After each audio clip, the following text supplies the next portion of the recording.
Bonsoir à tous, vous écoutez Jade FM, vous nous écoutez en vraie radio sur le 99.7 et sur www.jadefm.fr.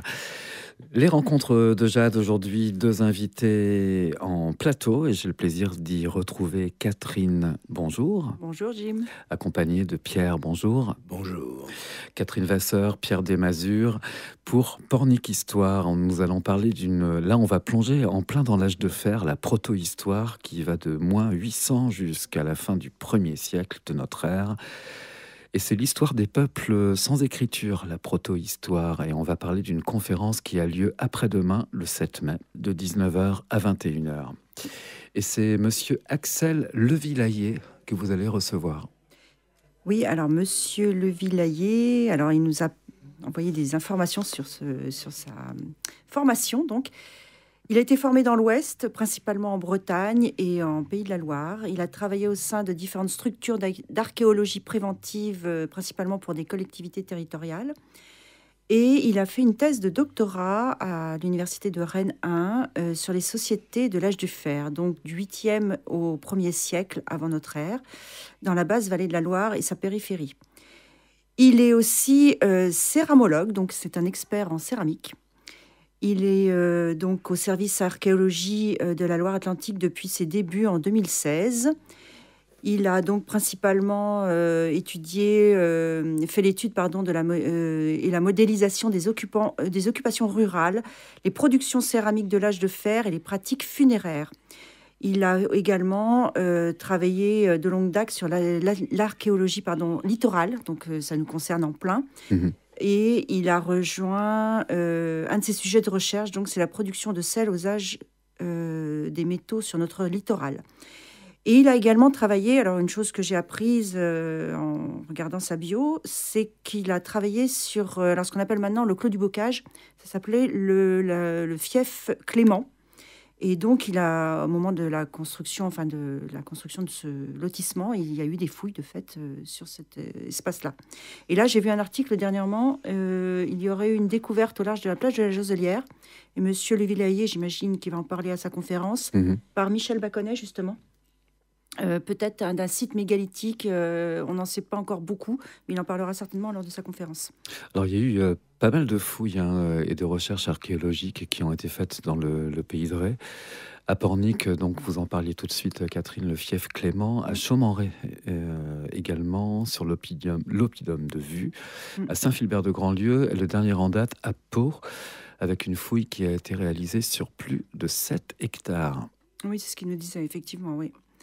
Mais là, pour la conférence, on va se contenter, non, il va nous parler sur tout le pays de Ré, apparemment, de son titre de conférence, c'est notre vision de l'âge du fer. Alors, j'ai dû un peu réviser, j'avoue, au niveau des dates, c'est ce que vous avez dit tout à l'heure, depuis moins 800 avant JC, donc l'âge du fer, jusqu'à la fin du 1er siècle de notre ère.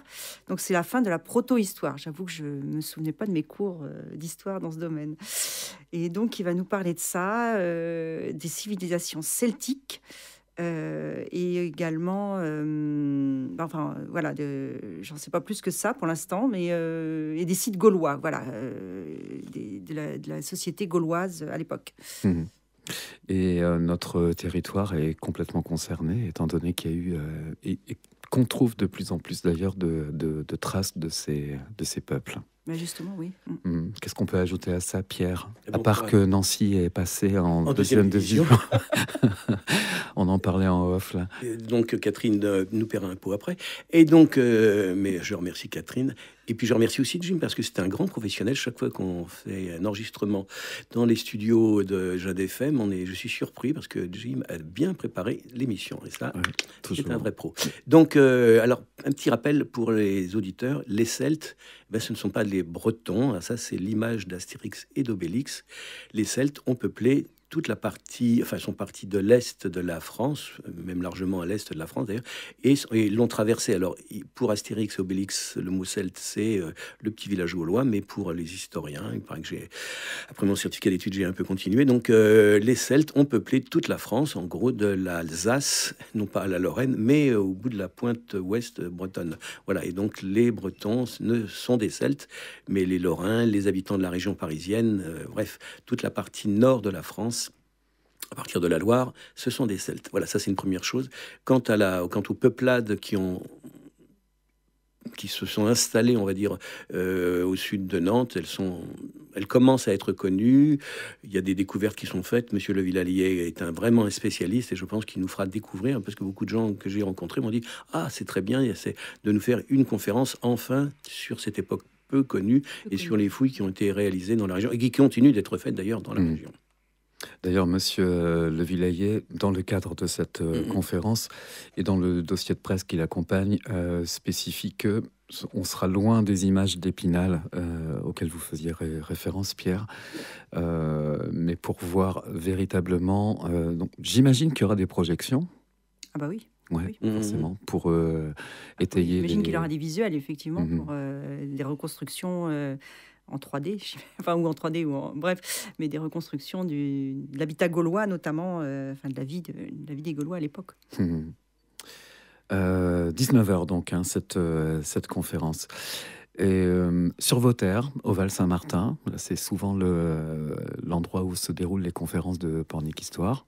C'est pratique. C'est pratique et c'est grand. Non, mais je veux dire, c'est très facile de dire ça, mais c'est pratique pour les spectateurs, c'est grand pour nous et c'est relativement facile à aménager, donc c'est beaucoup d'avantages. Voilà. En espérant que... Oui, vas-y, non, je disais la dernière conférence de la saison, puisqu'on commence en octobre et on finit en juin, aura lieu également au Val-Saint-Martin. Alors, ça sera Monsieur Piriou. Alors là, on passera complètement à côté de... ça sera complètement autre chose. Il parlera d'un monsieur qui s'appelle François Martin, qui est de Vitré et qui était apothicaire et aventurier. Donc vraiment, on va passer dans un autre univers. Très bien. Qu'est-ce qu'on peut rajouter sur cette conférence? Il n'y a pas que ça. On va rajouter d'autres petites choses, parce que je crois qu'on vient ici... Pornic Histoire fait sa pub et sa promo plutôt, allez, on va dire comme ça. Donc, il ne faut pas oublier de visiter jusqu'à samedi prochain, inclus donc jusqu'au 10 mai, l'exposition qui est organisée à la médiathèque en partenariat avec la ville de Pornic, sur des souvenirs et objets historiques et militaires. Donc, il n'y a pas que des trucs militaires, il y a des postes radio, des valises, une valise un peu bizarre d'un prisonnier de guerre, le brassard d'une secouriste de la Croix-Rouge. Et un rouge à lèvres et un parfum de cette époque. Donc, il faut éviter de s'en servir quand même, parce que sauf à vouloir attraper le gros bouton. Il y a des objets assez étonnants. Voilà. Étonnants, aussi bien de la vie civile que de la vie militaire. Une petite dinette, moi, c'est ça qui m'a frappé d'enfant. Voilà, il y a des objets qui sont vraiment très militaire et d'autres de la vie courante, tous les jours. Courante. Donc il y a cette expo qu'on organise. Donc ça se terminera le 10 mai. Donc c'est aux heures d'ouverture de la médiathèque. Le 11, nous organisons notre bourse d'antiquité militaire qui permet à Pornic Histoire de pouvoir vivre d'une façon relativement indépendante et d'accueillir surtout de plus en plus de conférenciers de grands talents. Et puis après, comme disait Catherine, nous continuerons au mois de juin. T'as oublié juste le 10 mai au soir, sur le balade de la RIA, le fameux bal populaire. Apparemment, il va faire beau, donc on est content. Et il y aura l'orchestre des Sassy Swingers, alors qui évidemment chanteront et feront de la musique d'époque des années 40-50. Donc si les gens veulent venir même habillés comme à l'époque, ça serait bien. Et effectivement, après, il y a aussi les cérémonies officielles en marge. Le 8 et le 11 mai. Il y a nos manifestations, mais il y a également les cérémonies officielles qui sont très importantes. Le 8 mai, c'est dans les cimetières de Sainte-Marie et du Clion. Et à 11h, on se retrouve au cimetière de Pornic. Et le 11 mai au matin, c'est à 11h à la place du Môle. Et il y aura l'auto-rétro. Une exposition de voitures anciennes par auto-rétro. Dont on a reçu l'association il y a une dizaine de jours maintenant. Voilà. Donc voilà, il y a beaucoup de choses. Dans l'immédiat, Pornic Histoire, conférence, après-demain, le 7, de 19h à 21h, au Val-Saint-Martin. Et on ira voir à quoi ressemblaient les habitats du pays de Ré à l'âge de fer, à la proto-histoire. Merci beaucoup à vous deux. Merci. À bientôt. À bientôt.